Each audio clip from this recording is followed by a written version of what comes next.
Walang basehan ng ikinakatakot ni Dinah. Pinapangako ko sa'yo. Hindi mapapabayaan si Elise kahit ano pang mangyari. Kahit pa, ayoko pa rin humunang sabihin kay Elise ang totoo. Kahit pa kay Ma'am Ellen. Meron ba kinalaman to sa panliligaw mo kay Elise? Ha? Okay, ganito. Ha? Kung gusto mong sumunod ako sa'yo, kailangan meron ka rin ibigay sa akin, Soiti. Ang tanong ko, meron bang kinalaman ng panliligaw mo kay Elise sa inihiling mo sa akin ngayon? Eh kung meron ho. Kung meron, eh hindi ba mas makakapabor sa'yo kung aaminin mo kay Ellen ang totoo na anak ka niya dahil matutulungan ka niya? Yun nga ho yung ayokong mangyari. Nang tulungan ako ni Ma'am Ellen. Gusto kong mapasagot si Elise bilang ako. Bilang tisoy na naulila. Bilang tisoy na naghirap pero nagsisikap. Bilang tisoy na nakilala niya noon. Yun ho ang lalaking minahal ni Elise noon. Kaya yun pa rin ang dapat niyang mahalin hanggang ngayon. Anak ng putakte naman, oh. Alam mo bang may tutulong sa'yo ng fried chicken mong yan? Ha? Yung prinsipo mong yan? Wala. Huwag niyo akong tulad sa inyo. Hindi naman ho ako mayaman. Pride at prinsipyo na lang ang meron ako. Anak. Nagpunta ho ako dito para makiusap sa inyo na huwag niyo munang sabihin kay Elise ang totoo. Hindi ho para makinig sa mga payo ko anong dapat gawin ko.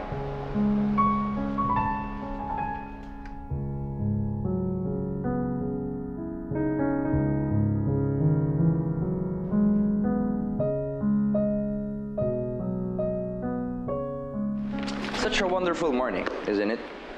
Mukhang maganda gising mo, Troy, ha? Kailangan ko bang kamustahin kung ano nangyari dun sa surprise mo kay Elise? Well, Elise, like my surprise. Ano, not like. She loved it. Kaya naman palang saya-saya mo ngayon. Of course, tita. Wouldn't you be? I'm happy for you, Troy. Masaya ako para sa inyong dalawa. Ate, ito lang ba yung mga damit ko dito? Ma'am, may iba pa po. Ito po yung maletang di pa po nabubuksan, yung galing sa bahay niyo. Yun na, Sir Carlos. Kailan pa dumating to?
Elise?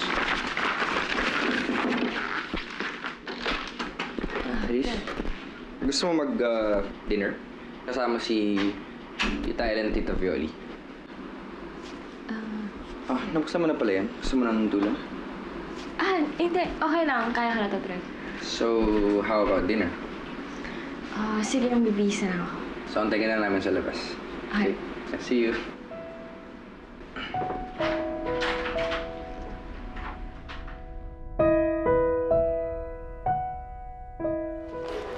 Ate, paki-punch naman oh. Bibiling ko to.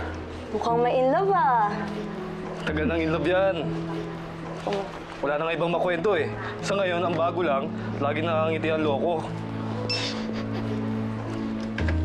O burger naman yung masayang in love dyan. Kapag sweldo na. Salamat. Kinausap ko na rin yung dean kanina. Pinayagan ako mag-overload for this sem. Para na rin daw makagraduate ako. So I guess I'm officially enrolled for next sem. That's good, Troy. Ikaw, Elise, kailan ka ba papasok ulit sa school? Elise? Ano po yun? Tinatanong ni ate kung kailan ka daw balak pumasok ulit sa school. Pwede na po ba? I mean, dun sa condition ko ngayon, ayos na po ba kung makakapasok na?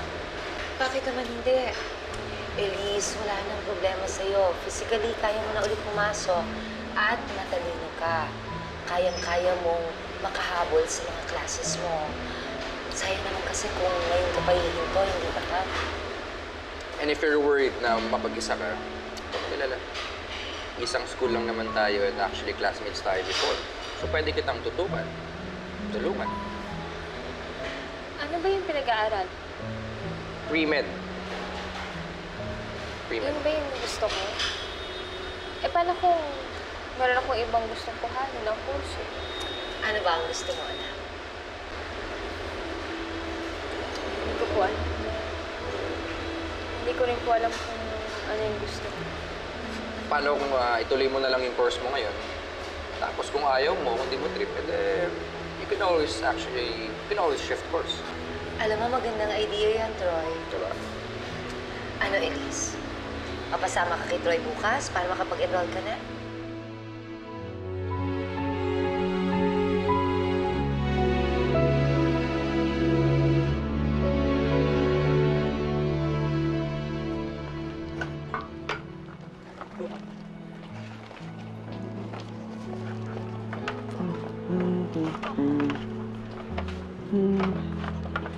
O Tisoy, mukhang ganadong-ganado ka.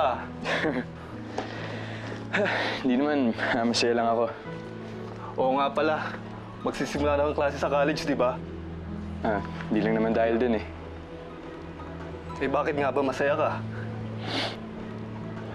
Excited lang kasi akong mabasa ni Elise yung card na binili ko sa kanya kahapon. Eh, dinala ko kasi sa bahay nila kagabi. Kaso wala siya. Pero siguro naiabot na sa kanya yun ngayon. Nabasa niya na kaya yung card? Dala po yan ng Tisoy kagabi. Eh, tulog na po ako nung dumating kayo, kaya hindi ko na po naibigay kay Ma'am Elise. Maraming salamat, Yaya. Ako na magpaparating kay Elise nito. Okay po, Ma'am. Salamat po.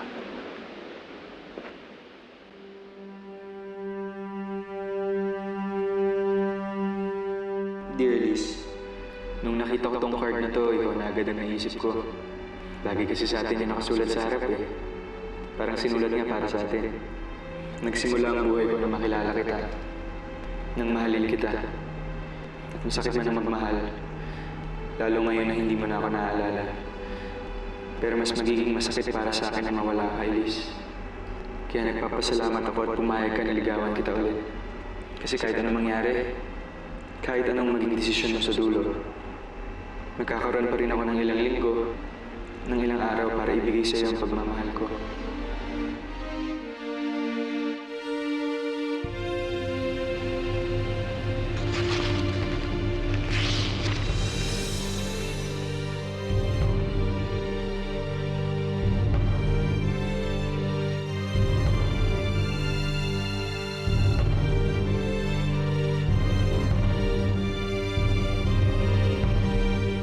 Okay po, Mami Ellen. Opo, nakapag-enroll na po ako. Sige po. Bye-bye po. Ingat po kayo. Elise! Elise! Sorry kung natagalan ako. Galing kasi ako sa dean's office nyo and sinabi na bukas mo na makukuha yung class cards mo.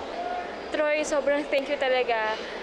Thank you sa tulong mo sa akin. Hindi ko naman alam na ganito katagal at saka ganito kahaba yung proseso. Ikaw kapag pa, di alam mo tanong. naman na hindi kita matatanggihan. So, you wanna go home or you wanna eat somewhere? Ikaw bahala. Kain na lang tayo.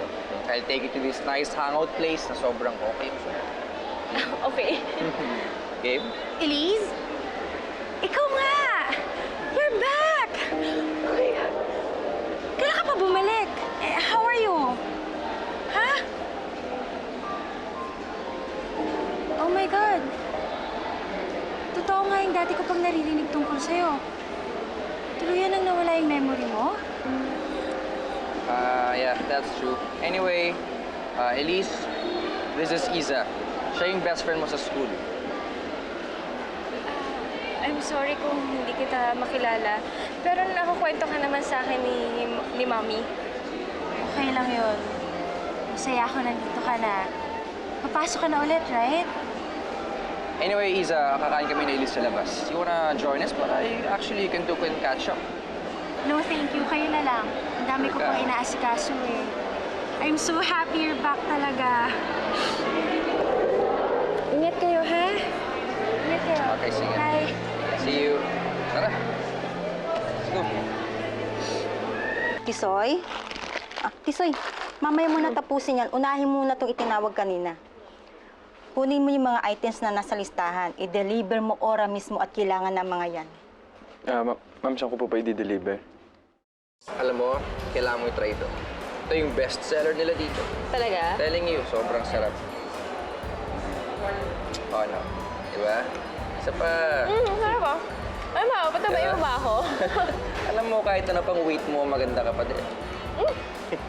Ay, naku, ang kaalap kumain. Sorry. It's okay. Ano ba? Thank you.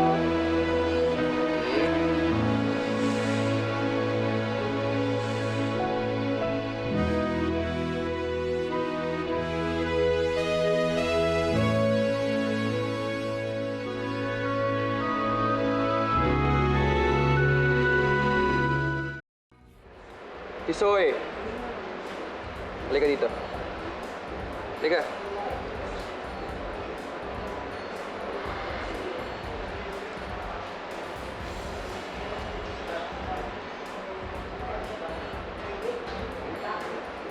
Ano? May gagawin ka pa ba?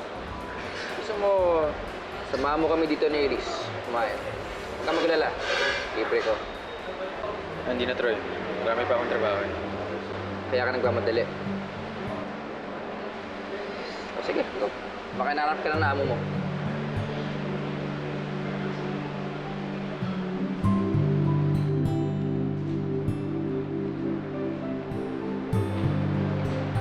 Parang hindi mo yata pinansin si Tisoy.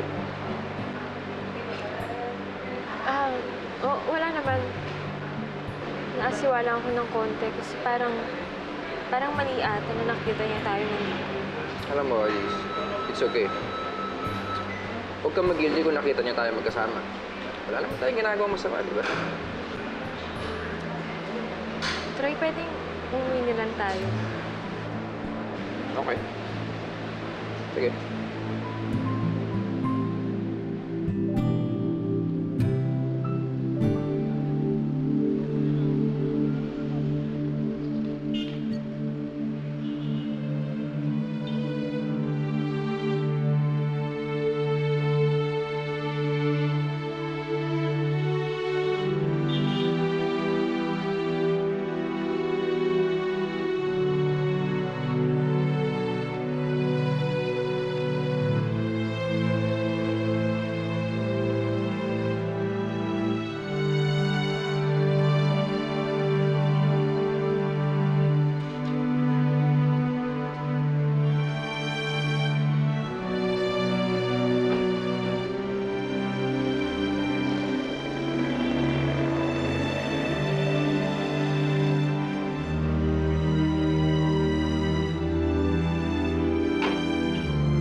Wala pa ba si Tisoy?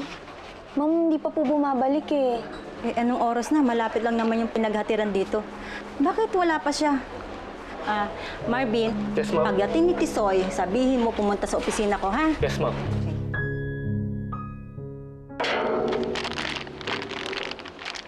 Oh, Ay, ate, magandang araw po. Nandyan po ba si Elise? may bulaklak ka na ngayon ha. Halika, nandun siya sa likod. Halika. Salamat.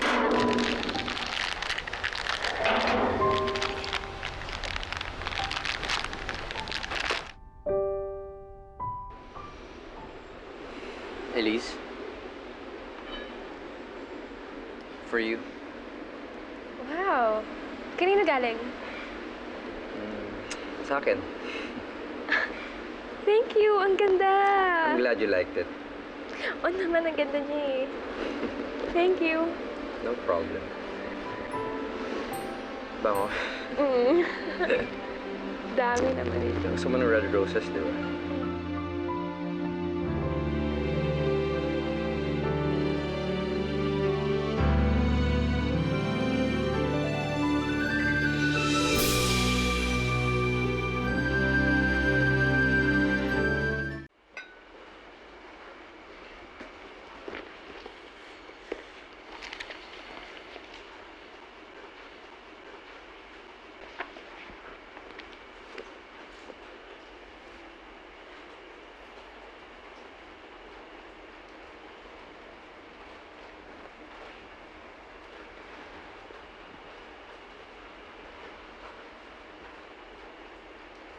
Ano nangyayari?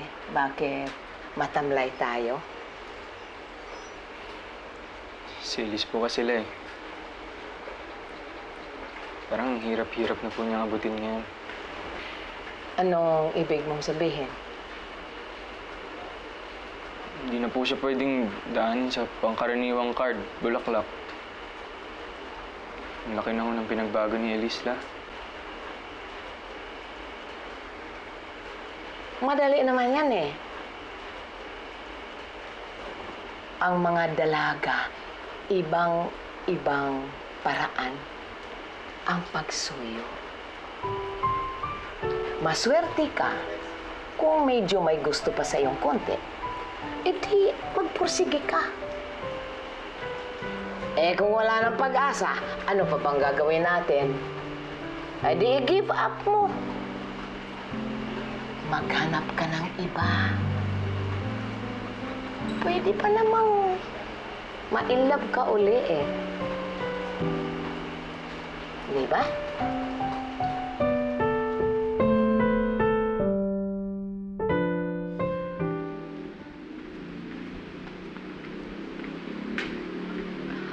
Tisoy, ano ginagawa mo dito? Napaaga ka ata. Ay, pasensya ka na kung medyo napaaga nga ako. Dumaan muna ako dito bago ako pumasok sa trabaho. Dinalhan kita ng pandesal. Binili ka yan sa bakery ni Manang Cora. Kilalang masarap kasi sa atin yan dito eh. Salamat. At saka meron pa pala, Elise. Ano pa?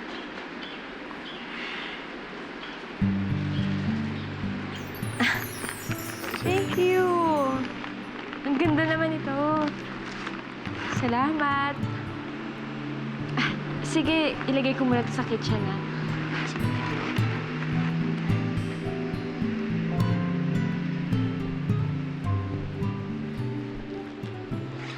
Oh, Tisoy. Okay yung mga bigay mo kay Elise, ah. Saan ka nakakuha ng pambili nun? Mura lang naman yung pandesal, Troy. Hindi yung tinutukoy ko. Saan ka nakakuha ng pambili ng flowers? Tulips. Mahal yun, ah. Iniipon naman ako kahit pa paano, Troy. Konting payo lang, Tisoy. Ah. Hindi mo naman kailangan bumili ng mahal, lalo na kung hindi mo pa kaya. Hindi naman na-impress yung mga babae sa kung gaano kamahal yung binibigay mo sa kanila. Alam mo yan. Troy, mauna na ako. Pakisabi na lang kay Elise na umalis na ako, ha?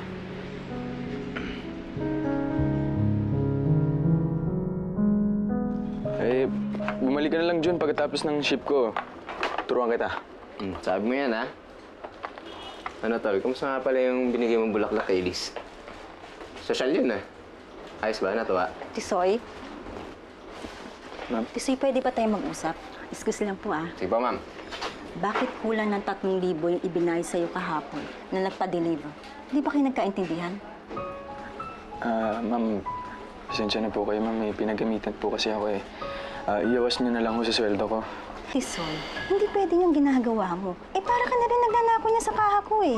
Kung kailangan mo ng pera, sabihin mo sa akin. Hindi yung basta-basta ka na lang magbabawa sa benta ko. Papaalam ko naman ho sa inyo, ma'am eh. Hindi ko lang ho kayo naabutan kahapon. Huwag ho kayo maglala, hindi na ho maulit, ma'am. Pasensya na ho. Dapat lang, dahil pag naulit pa yan, sisisantihin na kita. O sige na, balik ka na sa trabaho mo.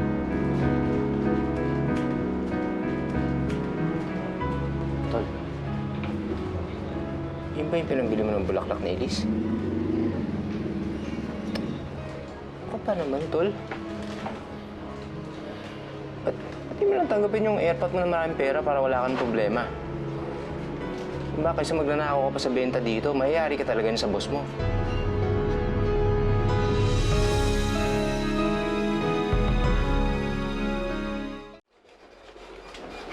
Uy, Tisoy! Ay, Isa. Ano pala nag-work ngayon?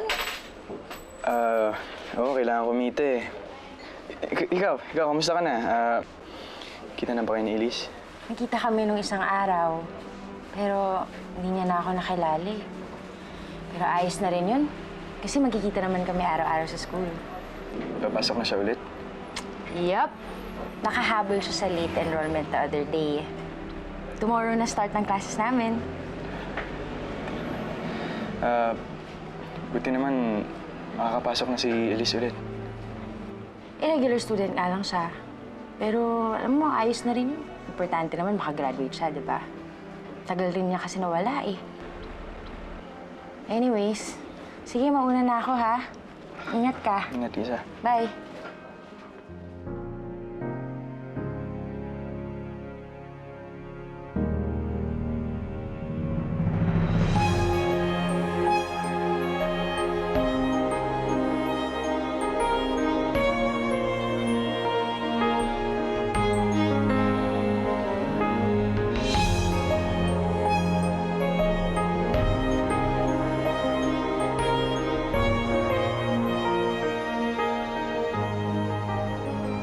Ano ang diferensya ng college sa high school? Napakadami. For one, wala na kaming pakialam sa inyo. You will not be spoon-fed.